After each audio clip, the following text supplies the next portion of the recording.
현재 전 세계의 패권을 두고 다투고 있는 미국과 중국. 중국은 빠르게 성장하면서 미국을 위협하는 것 같은 모습을 보여주고 있죠. 실제로 무역액의 경우 중국이 미국을 넘어 세계 1위를 찍었기도 했습니다. 하지만 중국이 아무리 노력해도 결국 미국에 이길 수 없는 이유가 있다고 하는데요. 바로 지리적 차이. 중국은 오래전부터 영토를 확장해 나갔지만 그 땅들은 대부분 외세 침입을 막기 위한 완충지대 역할을 할 뿐이었습니다. 그리고 현재는 큰 영토가 다양한 자원을 제공해주고 있어도 해외로 진출하기는 어려운 환경이죠. 이에 반면 미국은 처음부터 계획적으로 영토를 구입했다고 하거든요. 이로 인해 풍부한 자원은 기본이고 전 세계에 쉽게 진출할 수 있어서 현재까지 그 영향력을 행사할 수 있었다고 하는데, 자 그럼 오늘의 1급 비밀, 너랑 나는 근본이 달라. 근본이 중국이 미국에게 안 되는 이유 편, 지금 바로 시작합니다. 아주 오래전부터 중국은 틈만 나면 주변 민족들의 공격을 받았습니다. 아니 만리장성만 해도 북방 민족이 하도 공격해 대서 침입을 막기 위해 쌓다가 그렇게 길어진 거라고 하니까 외세 침입이 틈만 나면 계속되자 중국이 세계의 중심이고 다른 놈들은 오랑캐다 라고 무시하는 중국도 부담이 될 수밖에 없었는데요. 역대 중국의 국가들은 전부 주변의 오랑캐들을 토벌해서 영토를 확장했죠. 이 오랑캐 놈들이 감히 대중국을 공격해? 이봐, 이럴 때는 어떻게 하는 게 좋을까? 오랑캐 놈들은 대대적으로 매가 약이었습니다.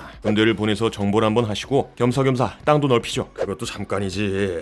그놈들 기억력이 안 좋아서 금방 또 쳐들어오잖아. 그래도 이렇게 땅을 넓혀놔야 황실까지 못 들어오지 않겠습니까? 황실이 망하면 다 끝입니다. 그러네, 땅도 넓히고 나도 안전해지고 완전 개이득이잖아. 뭐 이런 식으로 정보를 통해 넓어진 영토는 외세 침략에 대한 완충지대로 사용되었습니다. 이렇게 현재 중국의 넓은 땅은 계획적이라기보다는 그냥 주변의 적들을 쓸어버리면서 커진 땅덩어리였죠. 이에 반면 미국은 시작부터 아주 계획적으로 영토를 확장해 나갔는데요. 먼저 1783년 파리 조약으로 영국은 미국으로부터 독립하게 되었습니다. 이때까지 미국의 영토는 미시시피강의 동쪽 지역에 한정되어 있었죠. 하지만 1800년에 스페인으로부터 루이지애나 지역을 빼앗은 프랑스는 1803년 미국에게 루이지애나를 사지 않겠냐고 제안합니다. 미국 입장에서 보면 이건 중요한 자원인 미시시피강을 자유롭게 이용할 수 있고 서쪽에서 계속 신경 쓰게 만들던 외부 세력도 몰아낼 기회였거든요. 게다가 약 215만 제곱킬로미터의 넓은 땅이 1500만 달러, 하나로 약 198억 5천만 원에 불과했죠. 그러니까 1제곱킬로미터당 단돈 7달러, 하나로 약 9,300원에 팔았다는 거지. 당연히 미국은 땡큐를 외치면서 루이지애나를 구입하죠. 그 결과 미국은 19세기 중반에 서부 개척 시대가 열리면서 급속도로 성장할 수 있었는데요. 이로 인해 루이지애나 구입을 미국 역사상 가장 현명한 거래라고 부릅니다. 그런데 미래를 내다보는 것 같은 미국의 안목은 여기서 끝이 아니었죠. 1867년에 당시 미국 국무장관 윌리엄 헨리 스워드는 러시아 제국으로부터 720만 달러, 하나로 약 95억 3천만 원을 들여 알래스카를 구입합니다. 알래스카를 구입한 이유는 당시 캐나다를 지배하고 있던 영국을 견제하기 위해서라고 하죠. 하지만 당시 알래스카는 아무것도 없이 얼어붙은 땅에 불과했고 미국 국민들은 알래스카가 스워드의 냉장고라면서 화를 냈습니다. 여기까지만 보면 이건 진짜 돈 주고 쓰레기를 산 건가 싶지만, 아니 이게 무슨 일이야? 알래스카에서 철광석, 금 같은 지하자원부터 석유까지 쏟아져 나오기 시작하네. 실제로 2023년 3월 13일 미국은 원로 프로젝트의 일부 사업을 축소해서 계획을 허가했죠. 원로 프로젝트는 알래스카에서 80억 달러, 하나로 약 10조 6천억 원 규모의 석유, 가스를 생산하겠다는 계획인데요. 이건 알래스카를 구입한 가격보다 무려 1100배가 넘는 금액입니다. 와우, 진짜 개쩌네. 근데 자원은 중국에서도 넘쳐나지 않나? 라고 생각하고 계신 분이 많으실 텐데요. 물론 중국도 땅이 엄청나게 넓은 만큼 막대한 자원을 가지고 있죠. 특히 중국은 전기차, 첨단 전투기, 정밀 유도무기 등에 사용되는 필수 자원인 희토류 생산 1위 국가입니다. 2022년 기준으로 중국이 전세계 채굴의 60%, 가공의 87%를 담당하고 있을 정도라고 하니까 이렇게 중국도 자원이 풍부한 것은 사실이죠. 그러나 미국과 중국 모두 자원이 풍부하다고 해도 물류에 있어서는 미국이 압도적이라고 합니다. 물류는 필요한 양의 물품을 가장 적은 경비로 신속하고 효율적으로 원하는 장소에 보낼 수 있도록 해서 가치를 창출하는 경제활동을 말하잖아요. 물류가 좋을수록 물건 운송에 돈이 적게 들어가는 만큼 물류는 중요한 문제이죠. 그리고 물류에 가장 유리한 게 물을 이용하는 것입니다. 아니 육지로 이동하려고 하면 출발 지점부터 도착 지점까지 도로를 쫙 깔아줘야 하고, 그렇다고 궁중으로 가기에는 옮길 수 있는 무게에 한계가 있었죠. 이에 반해 물길 타고 이동하면 도로도 없어도 되고 한 번에 많이 옮길 수 있는 등 장점이 많았습니다. 그런데 물길을 타려면 일단 물이 있어야 하는데요. 일단 국내를 먼저 살펴보면 중국에는 황하강과 양쯔강, 아무르강, 주강까지 4개의 큰 강이 있습니다. 문제는 4강 모두 동서방향으로 흐르고 있다는 거야. 그러다 보니 중국은 동서방향으로는 물류가 좋지만 남북으로는 좋지 못했죠. 근데 중국 동부에는 사람들이 싹 다 몰려서 살고 있기 때문에 동서보다는 남북을 잇는 물길이 필요했습니다. 이로 인해 중국은 남북을 이어주는 인공수로를 만들었죠. 바로 대운하. 대운하는 베이징에서 항저우까지 연결된 길이 1789km의 운하입니다. 수나라 시기부터 건설을 시작해서 현대까지 보수를 거쳐서 사용되고 있죠. 이렇게 중국은 대운하까지 만들어가면서 물류를 좋게 하려고 노력했는데 미국은 그런 거 없어도 물류에 최적화된 지형을 가지고 있었습니다. 일단 미국에는 남북으로 흐르는 거대한 강이 하나 있죠. 네, 앞에서도 잠깐 언급했었던 미시시피강. 미시시피강은 미국이 초창기부터 농산물을 옮기는데 사용했을 정도로 물건을 이동시키기 좋은 좋은 강입니다. 게다가 미시시피 강의 지류는 미국 전역으로 뻗어 있어 동서로도 이동에 유리했죠.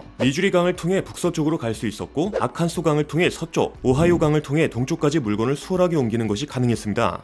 확실히 물 타고 다니는 게 좋긴 해도 물이 없으면 철도라도 건설해서 다니면 해결되잖아? 라고 생각하고 계시는 분이 있으실 것 같은데요. 철도 건설에 비용이 들긴 해도 한 번 건설하면 계속해서 많은 물건을 쉽게 이동할 수 있으니까. 하지만 철도조차 미국이 중국에게 압승했다고 하죠. 먼저 중국에는 많은 철도가 연결되어 있지만 이건 대부분 동부의 도시들을 연결하는 철도입니다. 사람이 거의 살지 않는 서부는 철도가 발달해 있지 않은 거지. 그나마 최근 서부 대개발의 일환으로 서부 지역을 연결하는 철도 건설을 진행 중이긴 한데 이것도 아직은 부족한 수준이라고 하죠. 그러나 미국은 19세기 중반부터 서부 개척 시대가 열리면서 동부와 서부를 연결하는 철도를 지었습니다. 이로 인해 1869년에는 캘리포니아주 세크라멘토에서 네브래스카주 오마하를 잇는 철도가 지어졌죠. 이후에도 수많은 철도가 건설되면서 현재 미국은 기차를 타고 동부와 서부를 수월하게 오갈 수 있습니다. 이렇게 국내 물류 대결에서 미국에게 완패한 중국인데 사실 진짜 중요한 것은 국내보다는 해외 물류잖아요. 현대사회에서 국내에서 자급자족하면서 사는 것은 불가능에 가까우니까. 그리고 현재 국가 간 무역은 대부분 해로를 통해 이루어지고 있죠. 그러다 보니 현대사회에서는 바다로 나가는 길이 엄청나게 중요합니다. 실제로 전체 글로벌 무역 중 해상에서 이동하는 물자의 양은 무려 약 85%. 이 말은 즉 해로가 제대로 확보되지 않으면 해외 무역에 큰 제한이 있다는 뜻이죠. 하지만 해외로 나간다고 해서 중국이 미국을 이기는 것도 아니야. 왜냐? 중국은 바다로 나가는 길도 싹 다 막혀있기 때문이죠. 요즘에는 다른 나라랑 해상 무역하는 게 대세라면서 나도 바다로 좀 나가볼까? 에이씨, 너 또 불법 조업하러 왔지? 적당히 하고 가라 좀. 뭐야? 여기 우리 영해니까 허락도 없이 넘어오지 말고 저리 꺼져. 아니 남중국해가 니들 소유가 아니라니까? 왜 맘대로 넘어오는 거야? 아, 이거 왜 이렇게 길을 막는 놈들이 많은 거야? 뭐 이런 식으로 중국은 바다로 나가는 길이 다른 국가들에게 막혀 있습니다. 이로 인해 원활한 해상 무역이 어려운 상황이죠. 특히 남중국해는 한중일 등 아시아 주요국 수출입의 30% 이상이 지나가는 중요한 길입니다. 그러니 중국뿐만 아니라 대만, 베트남, 필리핀, 말레이시아, 브루나이가 여긴 우리 영해다 라고 주장하고 있어서 중국 맘대로 하기는 어렵죠. 게다가 바다가 막혀 있으면 또 다른 문제가 발생하는데요. 만약 중국에 위기가 찾아왔을 때 바다로 나가는 길이 차단될 수도 있다는 겁니다. 미국은 이런 점을 노리고 인도 태평양 전략을 통해 중국 주변 국가들과 교섭하면서 중국의 해양 진출을 막으려고 하는 중이죠. 이렇게 중국은 바다로 제대로 나가지도 못하는 상황인데 미국은 남들 눈치 안 보고 바다로 마음껏 나갈 수 있었습니다. 북쪽과 남쪽은 각각 캐나다와 멕시코에 막히지만 동쪽 끝에서 서쪽 끝까지는 싹 다 자기 땅이라 아무도 방해하지 못한다는 거야. 그래서 미국은 동쪽으로는 대서양에 진출하고 서쪽으로는 태평양에 진출하면서 전 세계에 영향력을 행사하는 것이 가능했죠. 게다가 미국은 태평양의 괌과 하와이를 소유하고 있잖아요. 이건 태평양 진출을 쉽게 만들어서 미국의 영향력을 더욱 크게 만들었습니다. 이것만 봐도 바다로 나갈 수 있는 미국이 얼마나 유리한지 알 수 있는데요. 심지어 미국은 주변이 바다라서 방어에도 유리하죠. 실제로 두 차례 세계대전 초기에 미국은 다들 치고받고 싸울 동안 공격받지 않았습니다. 그래서 팝콘 먹으면서 무기를 팔아 이득을 챙길 수 있었죠. 하지만 중국은 제2차 세계대전이 시작도 하기 전에 일본과 중일 전쟁을 시작했습니다. 그만큼 미국이 모든 면에서 중국보다 지리적으로 훨씬 좋은 환경이란 거지. 그러다 보니 중국은 어떻게든 지리적 한계를 극복하기 위한 시도를 하고 있거든요. 네, 여러분도 잘 아시는 1대1로 중국은 전 세계 곳곳에 찾아가서 우리가 도와줄게를 외치면서 거점을 만들고 그곳을 통해 바다로 나가는 길을 확보하려고 하는 중이죠. 하지만 1대1로 사업은 현재 각종 부작용들이 쏟아져 나오면서 난관에 부딪히는 상황입니다.